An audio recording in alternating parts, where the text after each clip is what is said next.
Family vlogging seems harmless at first glance. A smiling mother and father, adorable children playing, a warm home filled with laughter and love, all captured on camera for millions of people to watch. These videos create the illusion of a perfect family, offering viewers comfort, entertainment, and a feeling of connection. For many people, following a family channel becomes part of their daily routine, like watching a favorite TV show.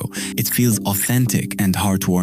But behind these polished clips and cheerful thumbnails lies a much darker reality, one built on exploitation, loss of privacy, and emotional harm, especially for the children involved. In the early days of online video sharing, family clips were private, personal, and intended for friends and relatives. A proud parent would upload a baby's first steps or a birthday party as a digital keepsake. Platforms were smaller, audiences were limited, and few people imagined the scale these channels could reach. But as recommendation systems matured and platforms incentivized engagement, a single video could spread far beyond the family's circle. A candid moment could become a viral sensation overnight, and that shift changed the incentives for parents everywhere. At first, it seems like luck. A channel that once got a few dozen views now receives thousands, then tens of thousands, and then, shockingly, millions. The algorithm rewards watch time and repeat visits, and emotional, dramatic, or extreme content often performs best. Parents quickly learn that raw authenticity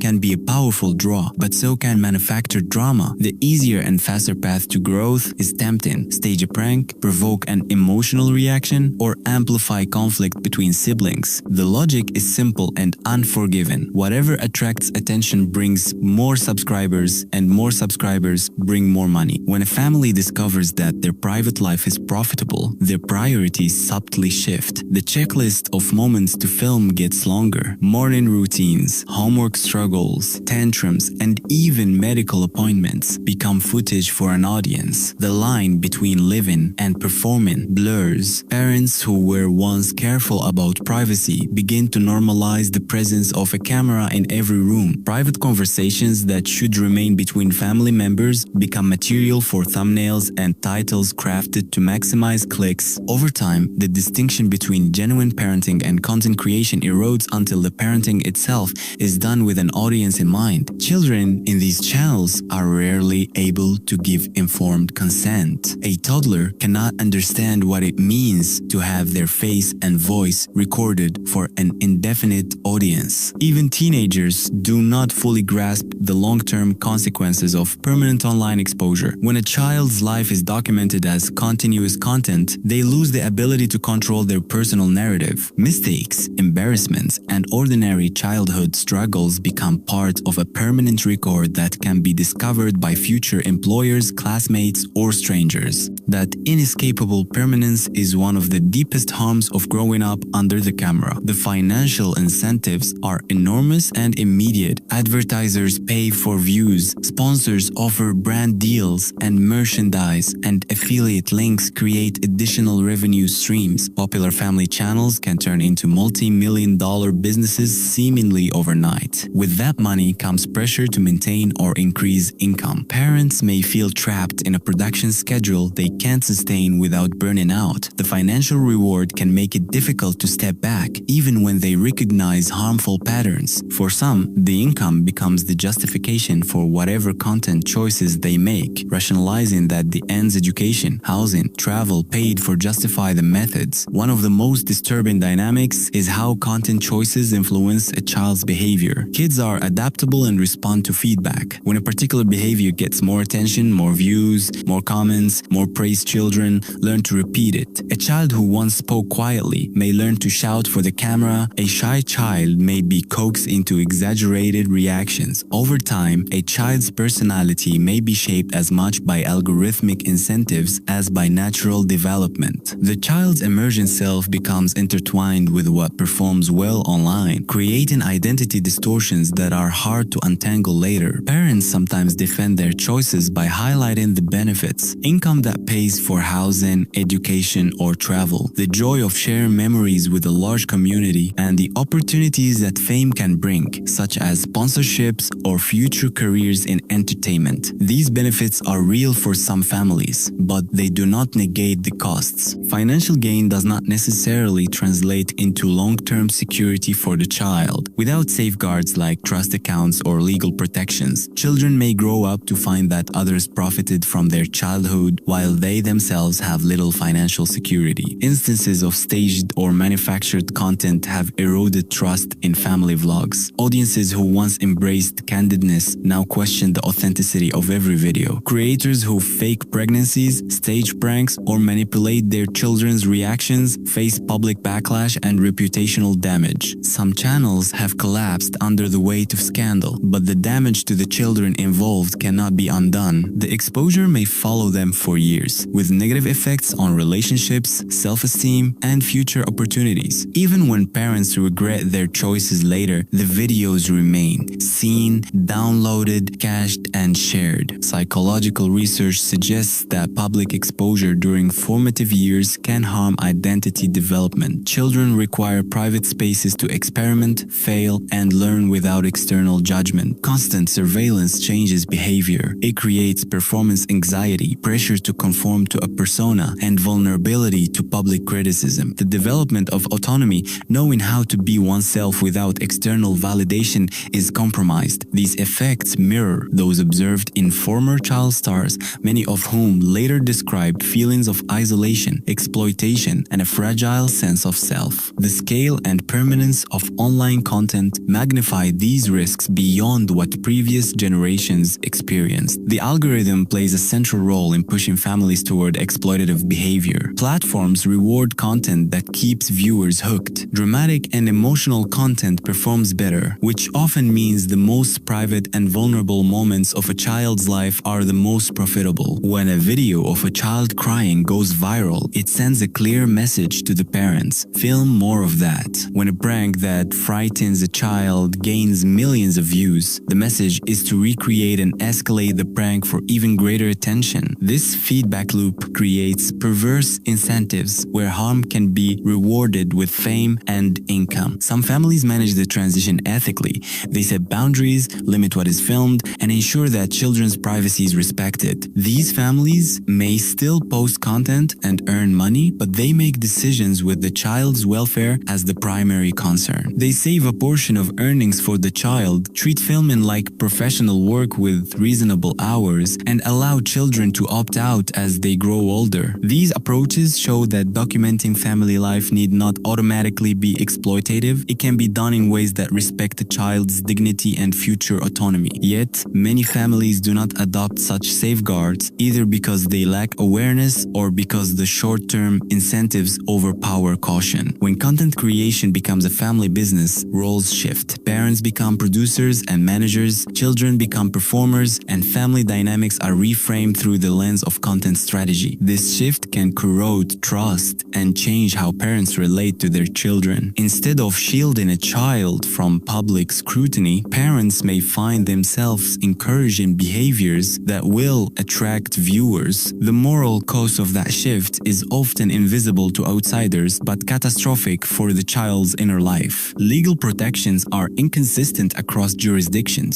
Some countries have adapted labor laws for digital media to cover young influencers. Others lag far behind. Traditional entertainment industries develop protections for child actors precisely because society recognized the unique vulnerabilities of minors. Those protections include limits on working hours, mandatory savings, and supervision by guardians or unions. Online content creation has largely bypassed these safeguards without consistent regulation. Families can monetize a child's life with minimal oversight, creating a marketplace where childhood becomes raw material for profit. There are well-documented cases where channels crossed lines into abuse. Some parents staged cruel pranks that left children genuinely frightened and traumatized. Others posted videos of physical discipline or public humiliation and presented them as parenting content. Public outcry in several high-profile instances led to investigations, deplatforming, and even legal action. Yet, many harmful practices remain hidden hidden or normalized, especially when they attract high engagement and revenue. Outsiders often only become aware when a scandal explodes. By then, the damage to the child can be long-lasting. Community standards and audience behavior matter. Viewers have more power than they often realize. Every view, like, and share signals to the algorithm that a particular type of content is desirable. By consuming exploitative videos, audiences incentivize creators to produce more of the same. Conversely, refusing to watch or engage with harmful content reduces its profitability and visibility. Public pressure can shame creators into changing practices, but it can also push problematic creators to find other monetization channels or platforms if demand remains high. Cultural change requires both regulation and shifts in audience behavior. Education plays an important role. Many parents who start vlogging do not fully understand the long-term consequences for their children. Outreach programs, parenting guides, and community groups can help raise awareness about privacy, consent, and digital permanence. Media literacy is also essential for children, teaching them about personal boundaries, online harassment, and how to manage a public presence. Schools and pediatricians can provide resources to families struggling with the demands of content creation, and mental health professionals can support children dealing with anxiety and identity issues related to online exposure. Practical safeguards exist that parents and platforms can implement immediately. Parents who monetize content featuring minors should be required to demonstrate transparent financial handling, such as placing a percentage of earnings into a trust or protected account. Platforms can require age verification, parental declarations, and adherence to child welfare guidelines before allowing monetization. Content that depicts minors in distress could be demoted or barred from ads. Platforms can also provide reporting tools that specifically address the exploitation of children and commit to timely investigations. Cultural norms can shift too. If the community begins to prize ethical family creators who respect boundaries,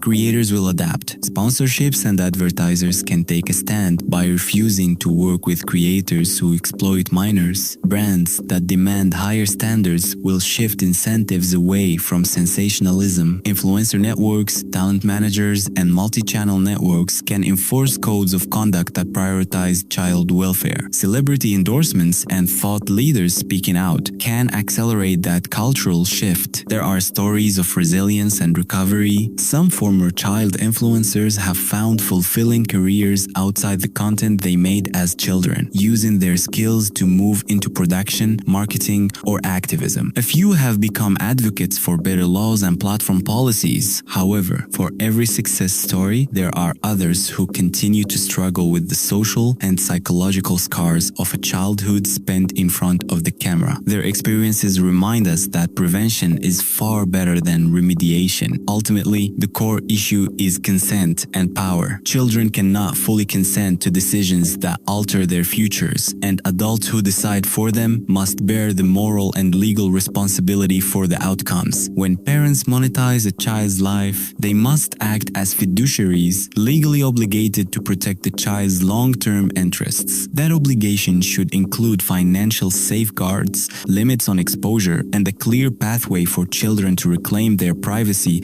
as they mature. Reforming the system requires coordinated effort. Lawmakers must modernize regulations to cover digital content creation. Platforms must enforce child safety standards transparently and consistently. Parents must be educated and supported to make ethical choices. Audiences must change viewing habits and refuse to normalize exploitation. Brands and advertisers must condition deals on responsible practices. Only when these forces align can we reduce the incentives that make childhood a commodity. Until then, the most immediate action viewers can take is to be selective and critical. Ask whether a video respects a child's dignity. Consider whether the thumbnail or title trades on humiliation or distress. Support creators who show restraint and who clearly document that minors appearing in content are protected and financially cared for. Use reporting tools when content crosses the line. Conversation and pressure from audiences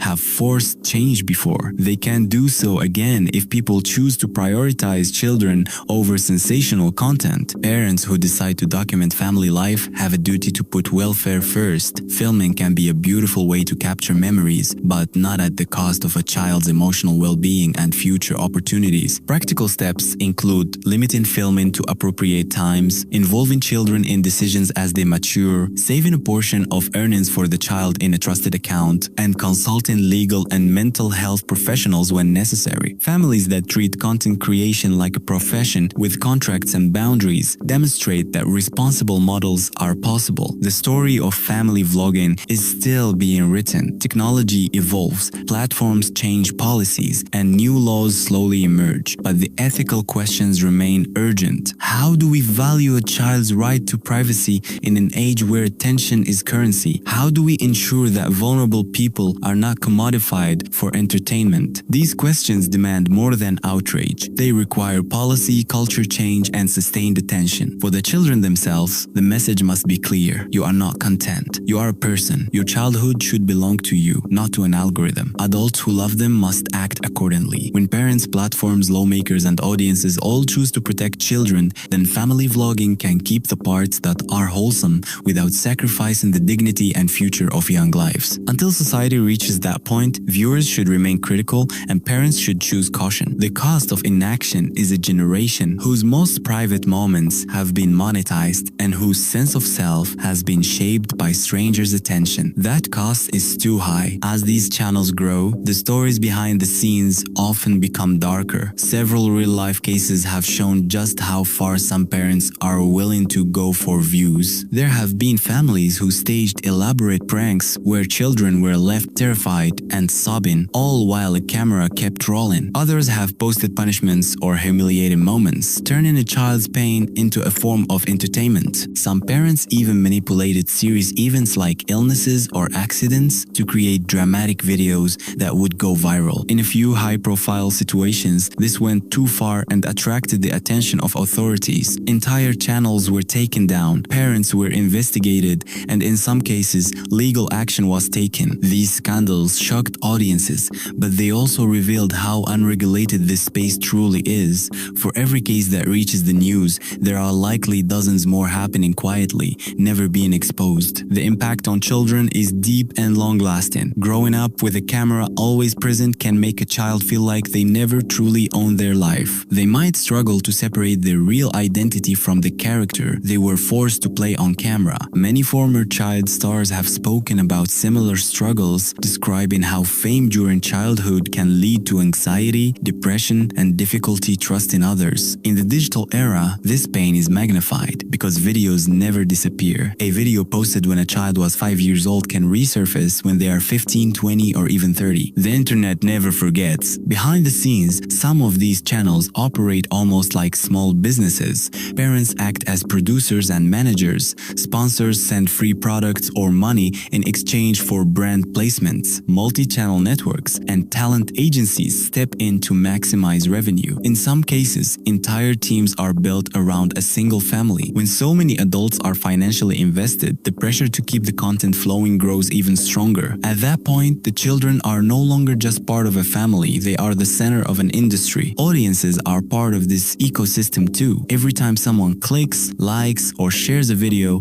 they are essentially voting for that kind of content. Many viewers don't think about this, but their choices directly influence what creators produce. If a video showing a child's meltdown gets millions of views, parents quickly realize that this kind of content performs well, and they will likely repeat it. Breaking this cycle requires viewers to be more mindful and to actively avoid supporting harmful channels. In the end, this issue comes down to one simple truth: childhood is not content. Children deserve privacy, dignity, and a safe space to grow without the pressure of performing for an audience. When family life becomes entertainment, those basic rights are often sacrificed for profit. It's up to all of us parents, platforms, lawmakers, and viewers to protect the next generation. Because behind every cute video, behind every perfectly lit thumbnail, there is a real child whose future is being shaped and sometimes harmed by decisions they never got to make.